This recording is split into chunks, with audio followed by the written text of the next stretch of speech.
This story is titled, My Family Pretends to Forget My Birthday. Every year, but after I took control and celebrated myself, they tried to guilt their way back in. Hey, so I, 25 male, don't know about you guys. But birthdays have always been a weird thing for me. Some people barely care about them, but for me, they've been a sore spot for as long as I can remember. It's not about wanting some huge celebration or tons of gifts. It's about the principle. Growing up, birthdays were a clear reminder of how much I didn't matter in my family. I'm the middle child. If you're also the middle kid, you probably get where I'm coming from. My older brother Alex and my younger sister Mia were treated like royalty. Alex was the golden boy, so his birthdays were massive events. We're talking themed parties, custom cakes, and a guest list that looked like the whole town was invited. Mia, on the other hand, was the baby of the family. Her birthdays were equally ridiculous. Balloons, decorations, even one year where they hired a live band for her sweet 16. And me? Well, let's just say my birthdays didn't get the same treatment. If I was lucky, my mom would grab a cake from the grocery store at the last minute. If I wasn't, my birthday was just another day. No balloons, no gifts, no acknowledgement. The first time it really hit me was when I turned 8. Alex had just had this massive party for his 10th birthday. A superhero theme with costumes, a magician, and even party favors that were cooler than any toy I owned. So when my birthday rolled around a few weeks later, I thought, okay, maybe this year they'll do something small but nice. I wasn't expecting anything fancy, but I thought at least there'd be a cake. But nope, nothing, nada. We sat at the dinner table, and my parents spent the whole time talking about Alex's soccer game. I sat there quietly, waiting for someone to say, hey, isn't it your birthday today? By the end of dinner, I couldn't take it anymore and asked, did you guys forget?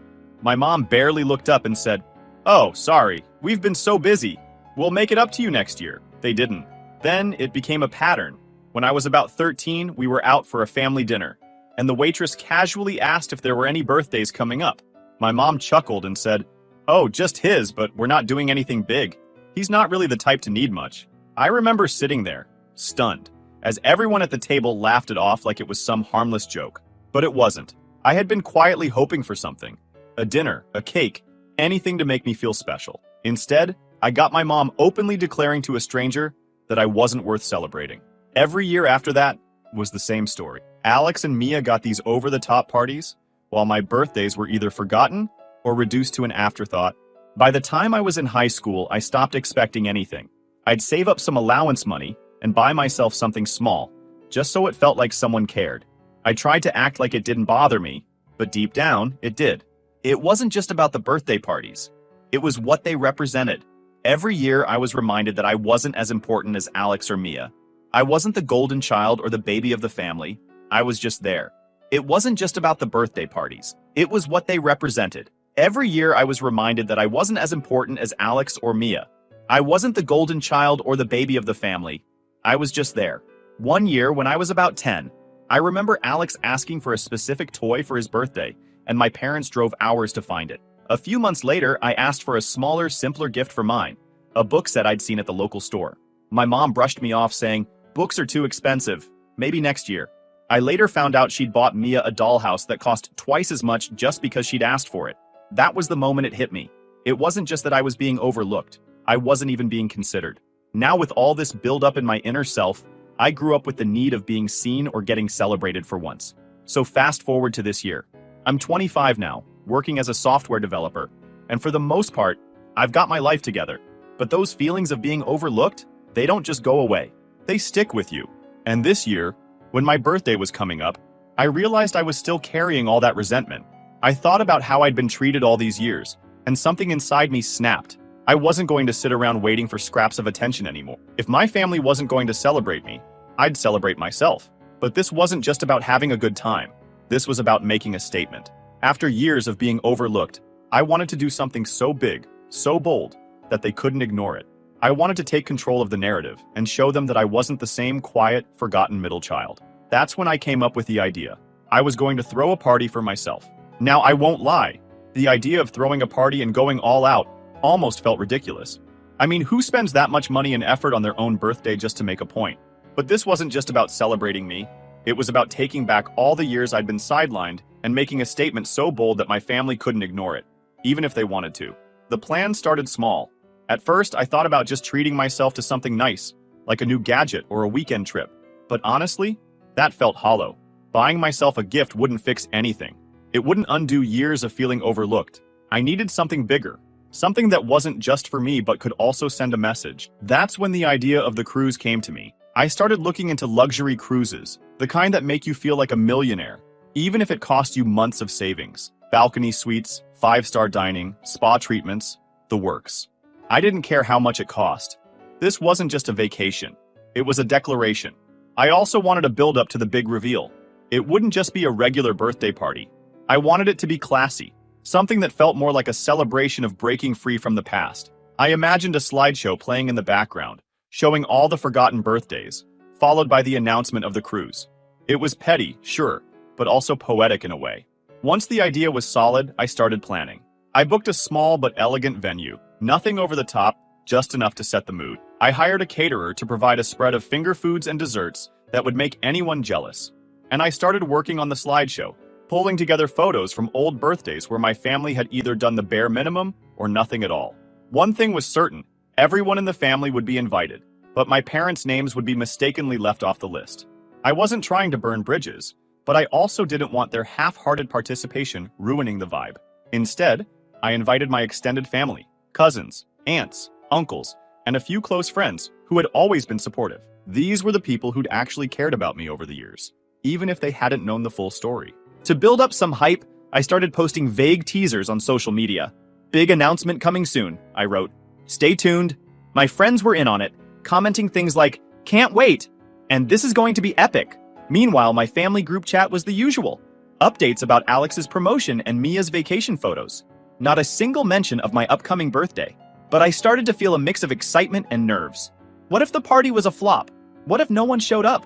Or worse, what if they did show up and didn't get it? My friends reassured me that it was going to be amazing. "You deserve this," one of them said. "And honestly, it's about time you stood up for yourself." As the day approached, I finalized all the details. The slideshow was ready, the food was ordered, and the decorations were set to arrive the morning of the party. I even had a custom banner made that said, "Celebrating me" in bold letters.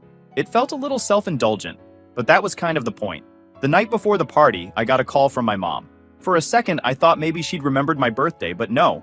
She wanted to know if I could help out with Alex's party the following week. I told her I had plans and hung up. The next morning, I woke up feeling a strange mix of emotions. Part of me was excited.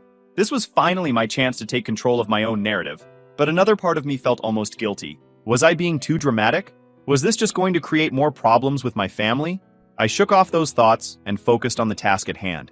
As the guests started arriving, I felt a wave of relief. People actually showed up. My cousins, aunts, uncles, and friends all came, dressed nicely and smiling. They seemed genuinely excited to be there, which was more than I could say for any birthday I'd had before. When the party started, I made sure to play it cool. I wanted everyone to relax and enjoy themselves before I give my announcement. My buddies helped set the tone, hyping the event without giving too much away. I could hear people asking questions like, "What's the big announcement?" And "Did you hear he's planning something crazy?" The suspense was building exactly how I wanted it to. About an hour into the party, when the room was buzzing with conversation, I decided it was time. My friend Josh grabbed the mic and tapped it a few times to get everyone's attention. "All right, everyone, settle down. It's time for the main event," he said with a grin. I stepped up, trying to keep my nerves in check. Public speaking wasn't really my thing, but this wasn't just any speech. It was my moment. I started with a few thank yous, keeping it light. First of all, thank you all for being here. It means the world to me. You guys are the ones who've always supported me, and honestly, I couldn't ask for a better group of people to celebrate with. Then, I shifted gears. "I want to take a minute to talk about why this birthday is so important to me," I began, looking around the room. Growing up, birthdays weren't exactly a big deal in my family. Well, not my birthdays anyway. For years, I got used to being the kid who got a grocery store cake, if that. My brother and sister had these huge celebrations, and I was always kind of forgotten. At first, I told myself it didn't matter, but over time, it did. The room went quiet, and I could see some of my extended family nodding, like they were starting to get it. I spent years pretending it didn't bother me, but it did. Every year, I'd sit there waiting for someone to say, "Hey, let's do something special," and it never happened. So this year, I decided to change that. This year, I decided to celebrate myself the way I deserve to be celebrated. At that moment, I clicked the remote, and the slideshow began. The first images were of my past birthdays, or lack thereof. Pictures of a sad store-bought cake, a blurry shot of me sitting alone at the table, and one where I wasn't even in the frame because nobody bothered to take a picture of me. Each slide told its own story, and by the time it reached the last few years, the room was dead silent. Then, the next slide showed the cruise ship I'd booked, the screen filled with photos of the luxurious balcony suites, the fancy restaurants, and the tropical destination. A murmur spread through the room as people started realizing what I'd done. The final slide read, "Happy birthday to me, a new beginning." The room erupted into cheers and applause. People clapped, whistled, and came up to hug me. My cousins were the first to congratulate me, saying how proud they were that I'd done something so bold.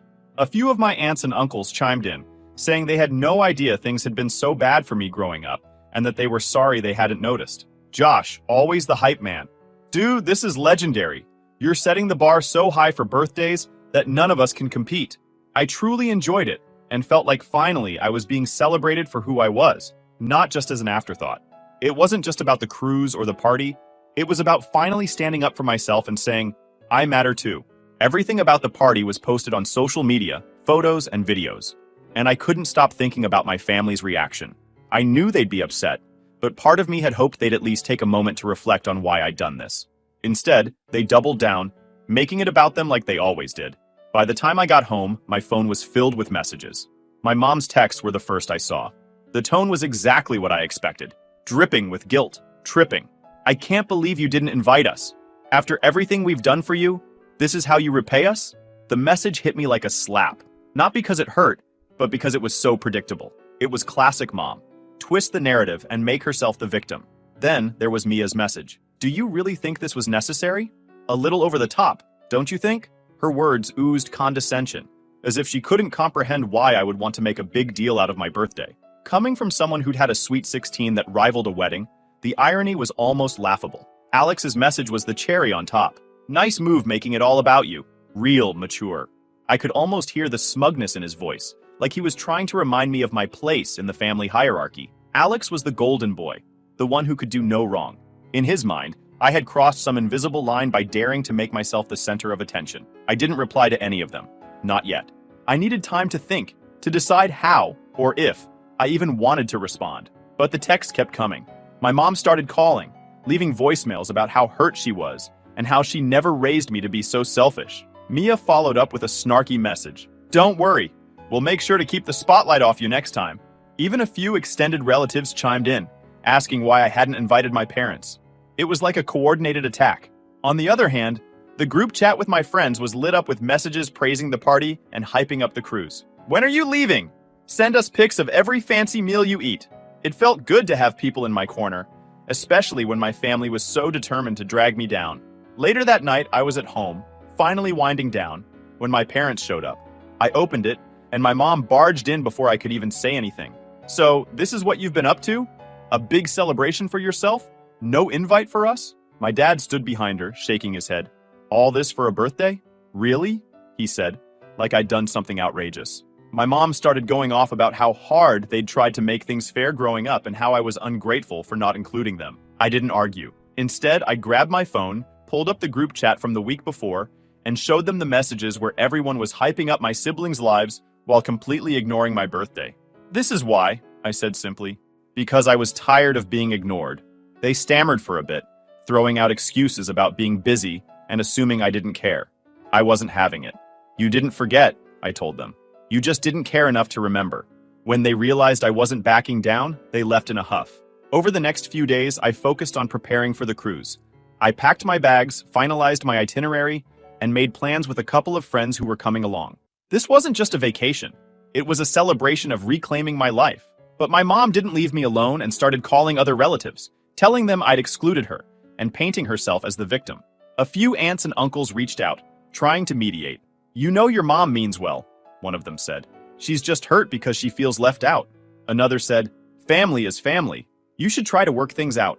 It was exhausting. I wanted to tell them all to back off, to let me live my life without their unsolicited opinions.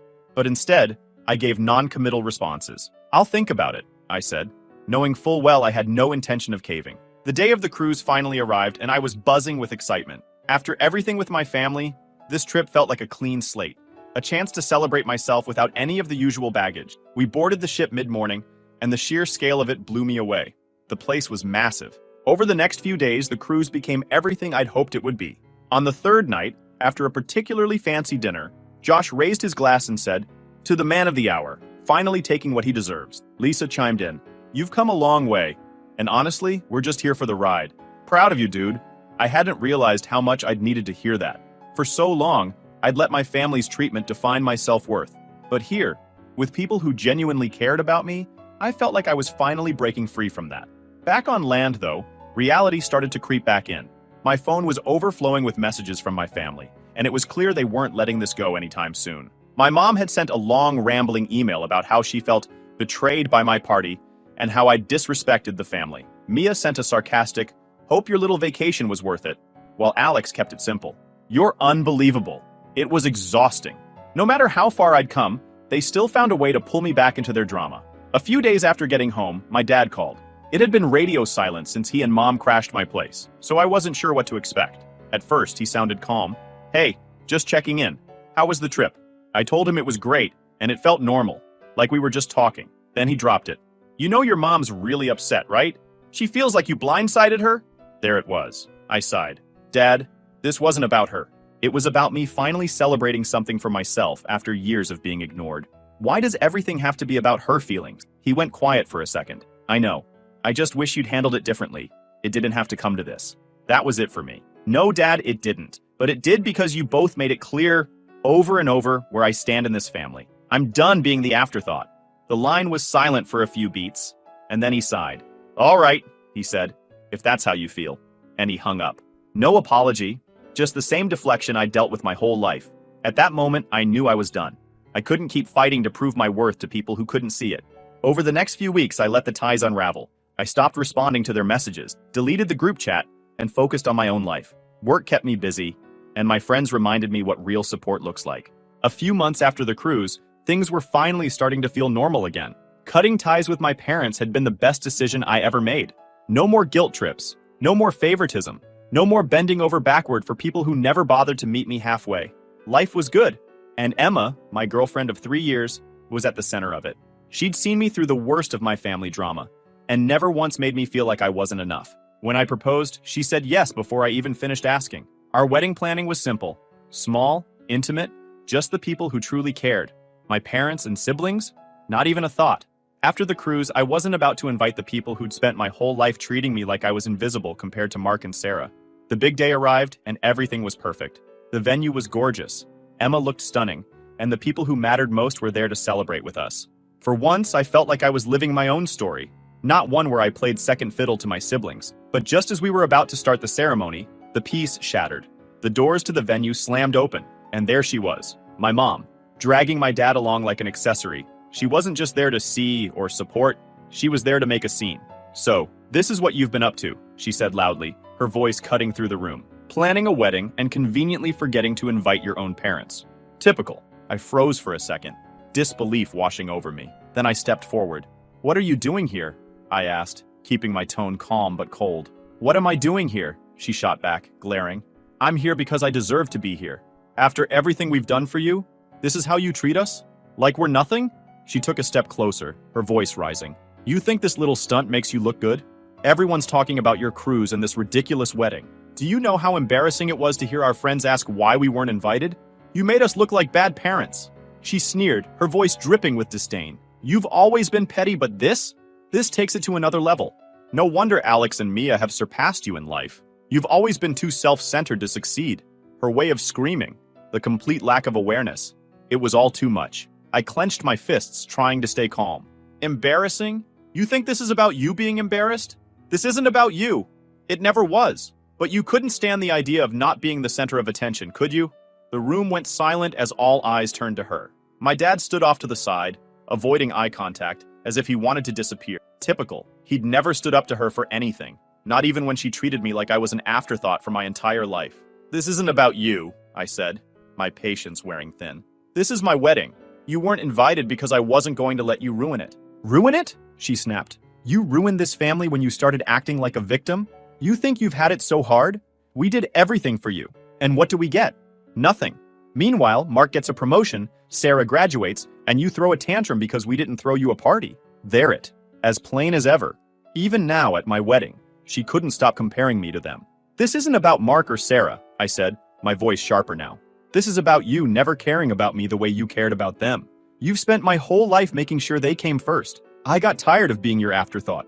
The tension in the room was palpable. Some of my friends and extended family started murmuring, clearly uncomfortable with the scene. My mom, though, wasn't done. She turned to Emma and sneered. Good luck dealing with this one. He's been bitter his whole life. Don't say I didn't warn you. That was it.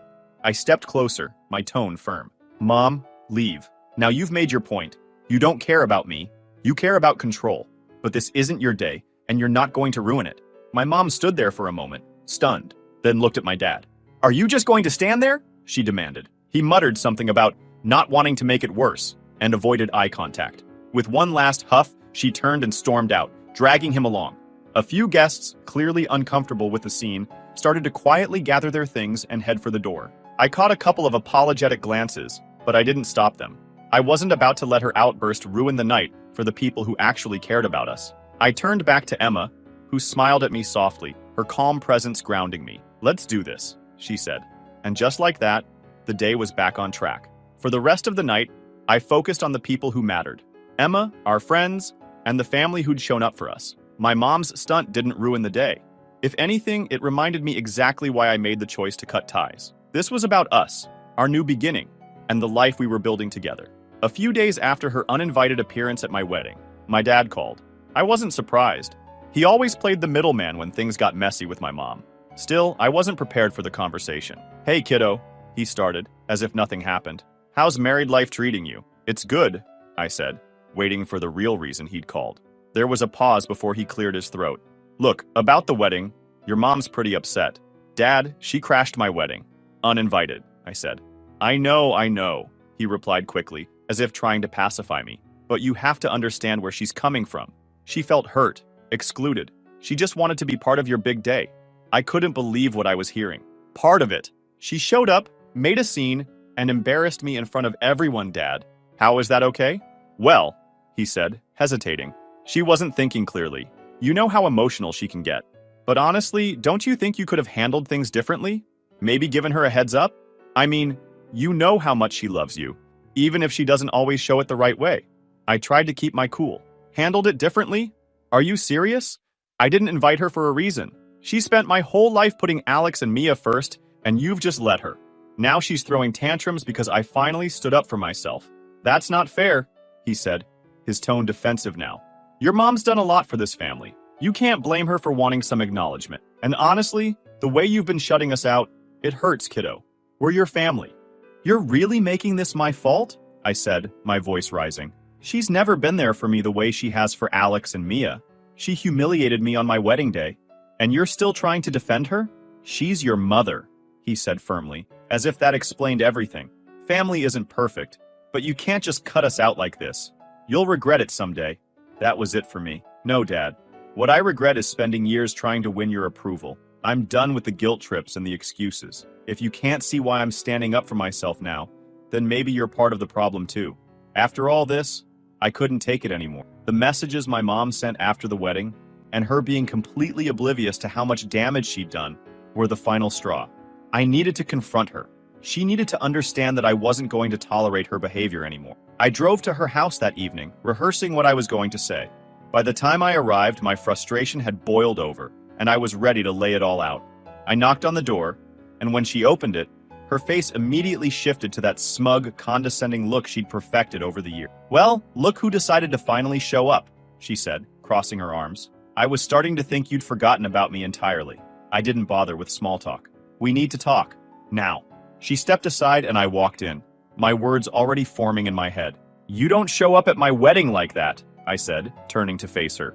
What you did was completely unacceptable. She was shocked that I confronted her like that. Excuse me? I had every right to be there. I'm your mother. If you had just invited me in the first place, I wouldn't have had to. I laughed bitterly. Had to? No, you didn't have to do anything. You chose to crash my wedding because you couldn't stand the fact that it wasn't about you. That day was supposed to be about Emma and me, and you turned it into a spectacle. She scoffed. Oh, please. You're being dramatic. All I did was show up to support you. Something a good mother does, by the way. And this is how you thank me? Support? I said, my voice rising. You call barging in uninvited and causing a scene support? You've spent my entire life treating Mark and Sarah like royalty while I got ignored, and now you expect me to believe you were there for me? Her tone turned sharp, her words colder than I expected. I've always treated you fairly, but let's be honest. Mark and Sarah deserve the attention they got. They've always been more responsible, more successful, and frankly, easier to support. I gave them what they earned. I froze, disbelief washing over me. What? I said, my voice steady but laced with anger. You're saying they earned your love and attention? That I didn't deserve to be treated the same because I wasn't good enough in your eyes? She shrugged, completely unapologetic. I didn't say you weren't good enough, but they've always worked harder, accomplished more, and they never made everything so difficult. You can't expect me to give you the same effort when you didn't show the same promise. I laughed bitterly, the years of frustration bubbling to the surface. So it's a competition now? You played favorites because I wasn't the golden child you wanted me to be? Her face twisted with annoyance. Call it whatever you want, but life isn't fair, and I did what I thought was best. If you're upset about that, maybe you should have worked harder to deserve it. I couldn't believe what I was hearing. Worked harder? Mom, I spent my whole life trying to earn your approval, only to watch you throw party after party for Mark and Sarah, while I got excuses and grocery store cakes. And now you're telling me that was my fault? That I didn't deserve the same love and care because I wasn't enough for you? Her expression didn't change. That's life. You don't always get what you want. I took a deep breath, the frustration boiling over into clarity. You're right, Mom. I didn't get what I wanted from you, and now you're not going to get what you want from me. I'm done. Done trying to fit into a family where I'll never matter as much as Mark and Sarah. Her eyes narrowed. And what's that supposed to mean? It means I'm cutting ties, I said firmly. You've made it clear where I stand in this family, and now I'm making my own priorities clear. Don't call me. Don't email me. Don't show up uninvited again. I'm done, she sneered, the entitlement radiating off her. You'll regret this. Cutting off your family? You'll come crawling back when you realize you can't do it alone. I stepped toward the door, my voice calm but final. I've been doing it alone for years, Mom. The only difference now is that I'm not pretending anymore. I walked out, not looking back. The weight I'd carried for so long felt like it had been lifted. I wasn't angry anymore. I wasn't hurt. I was just done. That night, I went home to Emma and told her everything. She listened quietly, then hugged me, reminding me that I wasn't alone. She was right. I had her, my friends, and the family I'd chosen. For the first time, I felt like I could finally move forward, on my terms, without the baggage of a family that never truly valued me. I've cut ties, not just with my mom, but with the entire family dynamic that has held me back for so long. I'm done chasing their approval or trying to fit into a role they never really wanted me to play. My focus is on Emma, my friends, and the life I'm building with the people who truly care about me. To everyone who stuck with me until the end of the post, thank you. Your support, advice, and understanding mean more than I can express.